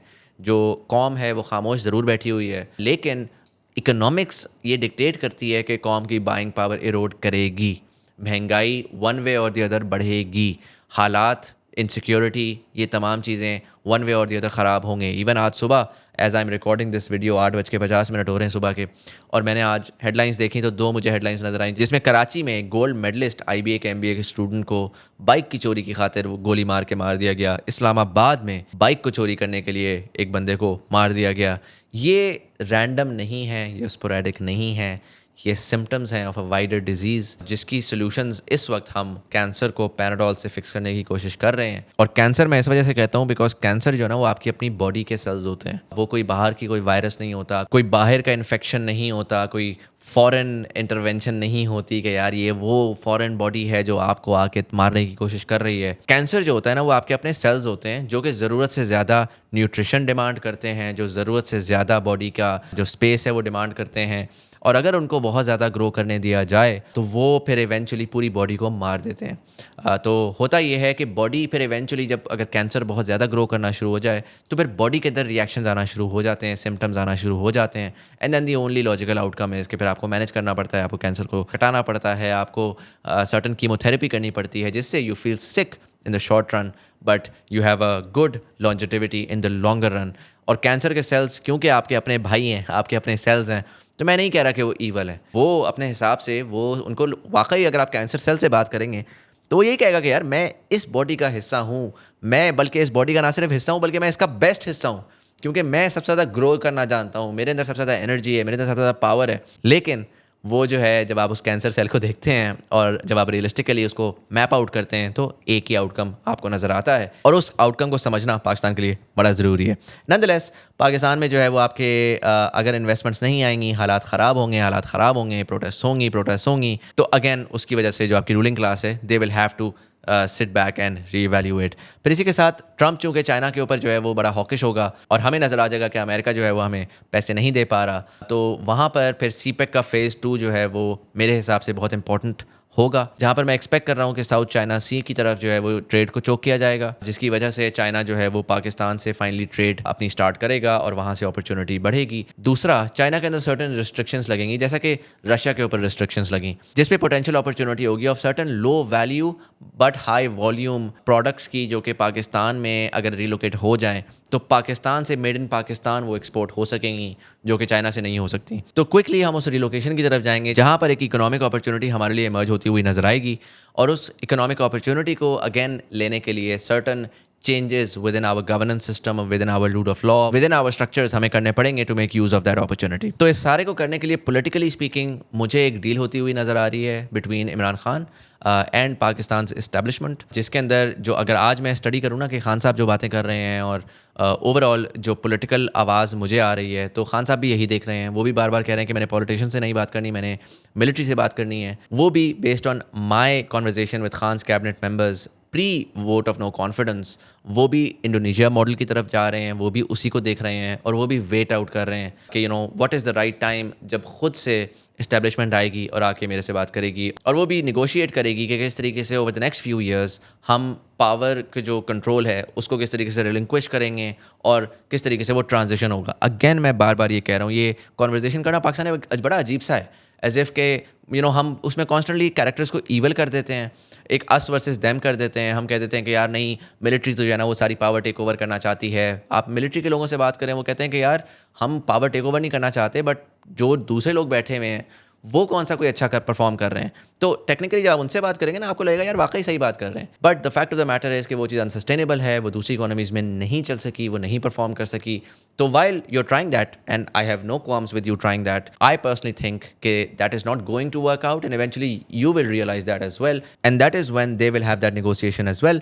बट खैर आई थिंक कि वो एक डील जो है वो इवेंचुअली हम अगले 12 से 24 महीने में होते हुए देखेंगे, जो कि पॉलिटिकल से ज़्यादा पॉलिटिकल इकोनॉमी के अराउंड होगी, जिसके अंदर तमाम चीज़ें होंगी, जिसमें गवर्नेंस की बात भी होगी, जिसमें सोशल कॉन्ट्रैक्ट की बात भी होगी, जिसमें पोटेंशियली हो सकता है, इसके ऊपर मैं श्योर नहीं हूँ, बट पोटेंशियली हम एक नए या एक अमेंडेड कॉन्स्टिट्यूशन की तरफ जाएंगे, और वो जो एक निज़ाम है वो एक रेडिकल चेंज, इवन दो अगर वो इमीडिएटली ना भी हो, वो आपको एटलीस्ट सेल ऐसा करना पड़ेगा for the public to you know sort of relax, sit back, क्योंकि जो आने वाले वक्त के अंदर आपने महंगाई बर्दाश्त करनी है, उस बर्दाश्त को फिगर आउट करना है कि यार कौम से बर्दाश्त किस तरह करवाएं। आपने वो जो चेंज है वो बेचना ज़रूर है, जिसमें आपने कौम को कहना है कि यार चलो 2 साल पेट पे पत्थर रख लो, बट प्रॉमिस टू गॉड अब this time things will be different. अब वो स्टैंडर्ड चेपियों से नहीं होगा, वो आटे की प्राइस कम करने से नहीं होगा, वो बिजली की सब्सिडी देने की वजह से नहीं होगा। उसके लिए आपको एक सब्सटैंशियल चेंज प्रॉमिस करना है और उसको होता हुआ दिखाना है। जो कोर पीटीआई का सपोर्टर है, जो पक्का पकाया ज्याला पीटीआई का क्या कहलाता है, यूथिया होगा, वो थोड़ा डिसअपॉइंट होगा, क्योंकि जो डील है उसके अंदर अगर बहुत सारे पीटीआई के लोग रिवेंज एक्सपेक्ट कर रहे हैं, वो एक रिवेंज नहीं मिलेगा। इनफैक्ट जो लेट बाईगॉन्स बी बाईगॉन्स हो जाएगा, जो सर्टन एमनेस्टी आ जाएगी, आपको बेचा ऐसे जाएगा जिसमें every side will be able to save face and every side will be able to go back to their homes with certain boundaries।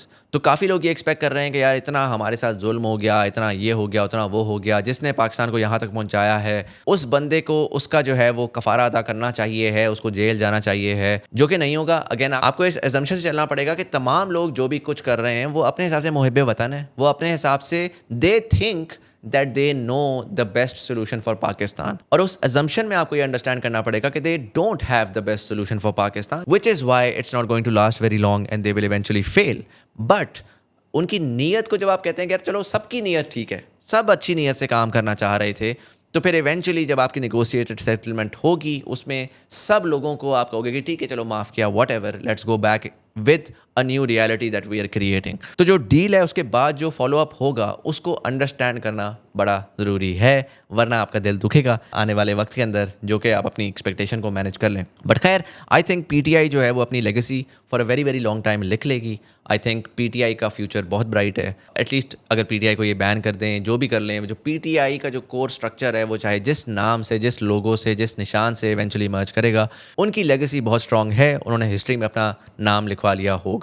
PMLN for all intends and purposes मेरे हिसाब से is gonna be dead, it's gonna be finished. वो एक suicide mission पे थे और उन्होंने एक लास्ट हुरा के लिए वो आए हैं, and I don't even know why they did what they did, but I don't see them as anything in the future.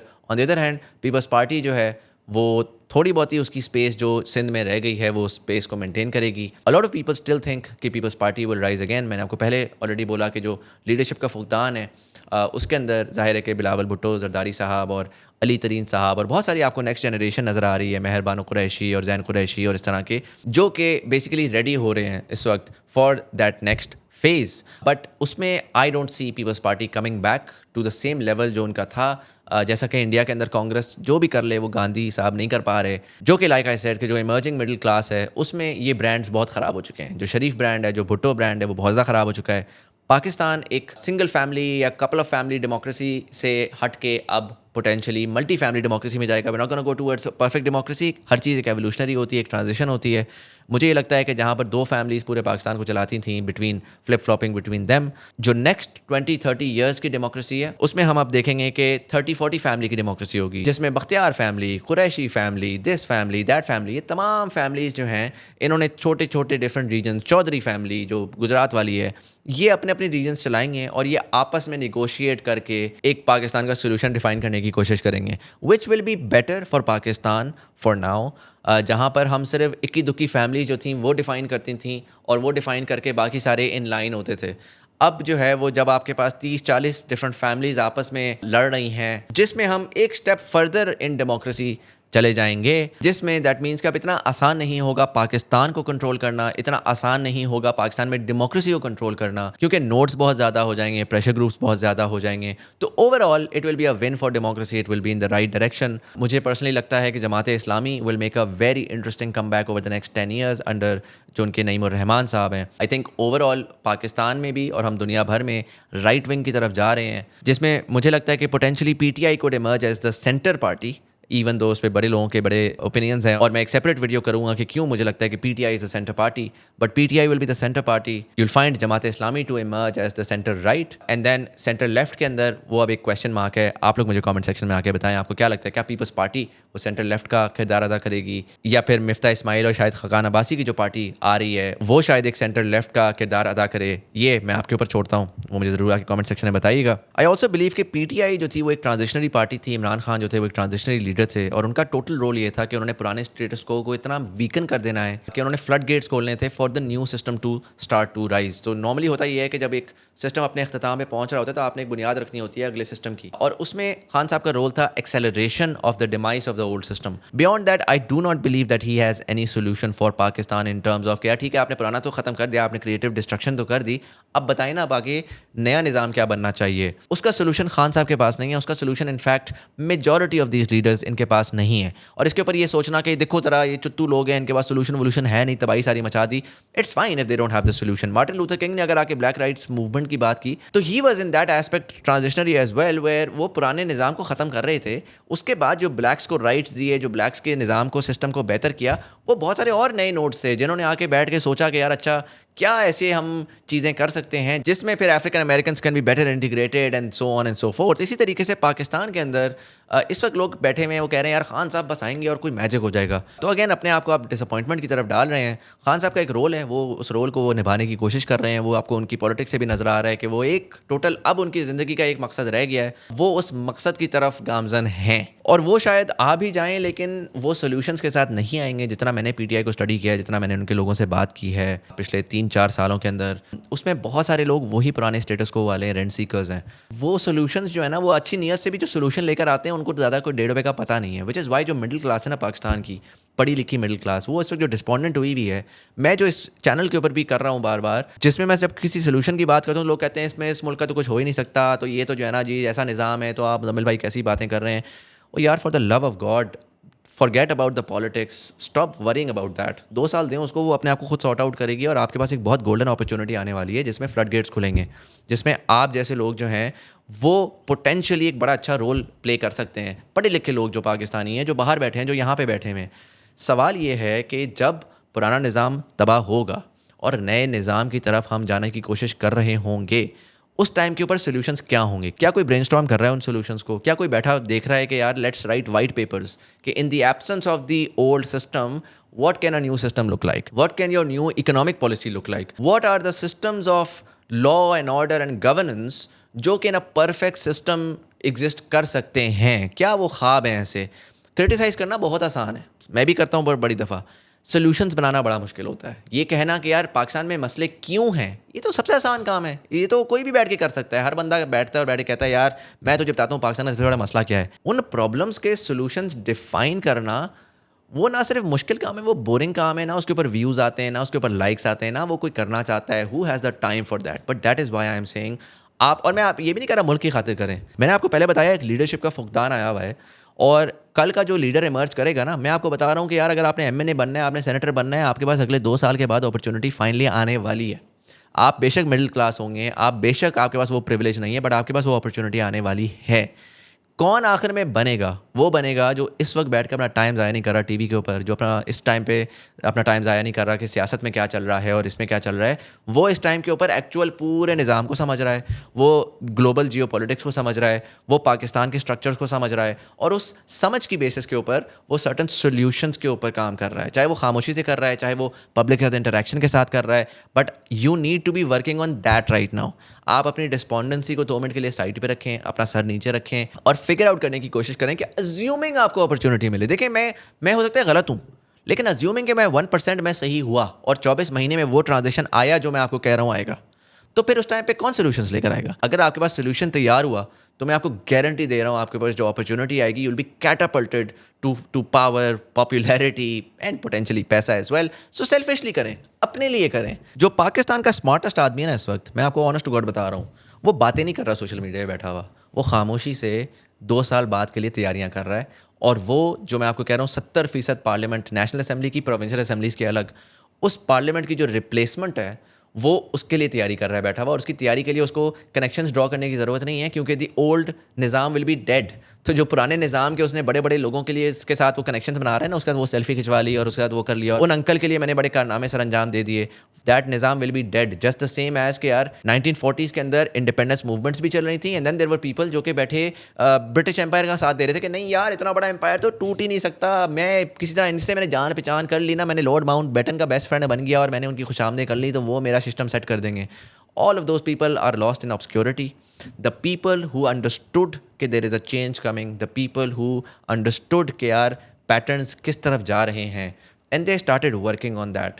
तो they were the ones who reaped the rewards in the longer run. इस वक्त जो निज़ाम है वो समंदर की Tide के against swim कर रहा है। उसमें यही होता है कि आप स्विम करते रहें, कोई मसला नहीं है, लेकिन इवेंचुअली आप थक हार के ना तो आप आगे जा सकते हैं, और इवेंचुअली थक हार के आपको टाइड अपने साथ ले जाएगी। तो इस वक्त जो स्मार्ट आदमी है वो इन चेंजेस को समझ के, वो अपना सर नीचा रख के वो उस टाइड का स्विम कर रहा है, उसकी एक्सेलरेशन उसी हिसाब से बहुत ज़्यादा स्पीड अप होगी। बट एनीवेज सॉरी ये थोड़ी लंबी हो गई, पहले मैंने सोचा था इसको ब्रेक डाउन कर लूँ, बट आई जस्ट थॉट कि I will get it over with एक ही एपिसोड के अंदर, and then I move on to the next one and other topics. क्योंकि इस तरह की टॉपिक्स पर बात करके ना बड़ी खप आती है। अभी मुझे पता है नीचे कमेंट सेक्शन में लोगों ने कुछ ने मुझे आके यूथिया लिखना शुरू कर दिया, जो आखिर तक पहुंच गया। उसमें पीटीआई वाला कह रहा है कि आपने इमरान खान के खिलाफ कैसे बोला कि he does not have the solutions, आप इतने वो कैसे हो सकते हैं। मीनवाइल 4-5 लोग एक दूसरे को मैसेज कर रहे होंगे कि यार ये डाला भेजिए, इस लड़के को तो उठाइए, कैसी बातें कर रहा है सर, आप अपना पेट्रोल ज़ाया करेंगे, आप मुझे उठाएंगे, मैं आपको आके भी बोलूँगा और मैं पब्लिक को भी बोलूँगा कि सर आप बहुत बड़े किंग हैं।